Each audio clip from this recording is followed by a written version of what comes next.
வணக்கம் மக்களே, இன்னைக்கு சூப்பரான ஒரு தக்காளி சேமியா ரெசிபி தான் பார்க்க போகிறோம். இதுக்கு கடாயில் கொஞ்சமாக ஆயில் ஊற்றிக்கோங்க.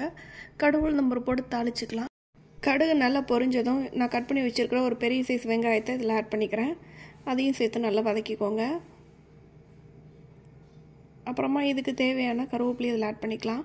நான் இதில் காய்கறி எதுவும் சேர்க்கலை. நீங்கள் தேவைப்பட்ட காய்கறி கூட அதில் ஆட் பண்ணிக்கலாம், அதுவுமே நல்லாயிருக்கும். அப்புறமா நான் தக்காளி பழம் கட் பண்ணி போடல, ஒரு 3 தக்காளி பழத்தை அரைச்சி போட்டிருக்கிறேன் மிக்சியில். தக்காளி பழம் இந்த மாதிரி அரைச்சி போடும்போது அந்த கலரும் டெக்ஸ்சரும் கொஞ்சம் வேறு மாதிரி இருக்கும், நல்லாயிருக்கும்.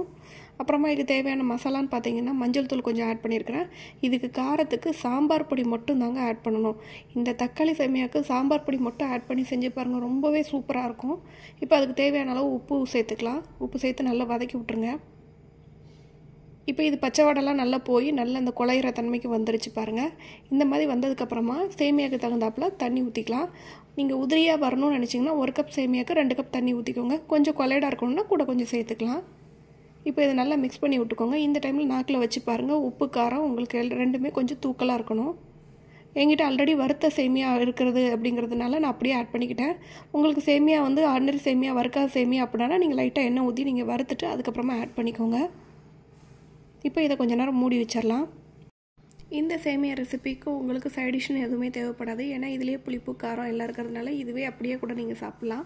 பாருங்கள், சூப்பராக உதிரியாக நல்லா ஜம்முன்னு வந்துருச்சு. இதுக்கு மேலே கொஞ்சமாக மல்லி இலை தூவி பரிமாறுங்க. சுட சுட சாப்பிட்றதுக்கு ரொம்ப சூப்பராக இருக்கும். இந்த ரெசிபி உங்களுக்கு பிடிச்சிருக்கும்னு நினைக்கிறேன். பிடிச்சிருந்தா மறக்காமல் லைக் பண்ணி ஷேர் பண்ணி கமெண்ட் பண்ணுங்கள். நம்ம சேனலை மறக்காமல் சப்ஸ்கிரைப் பண்ணுங்கள். தேங்க்ஸ் ஃபார் வாட்சிங்.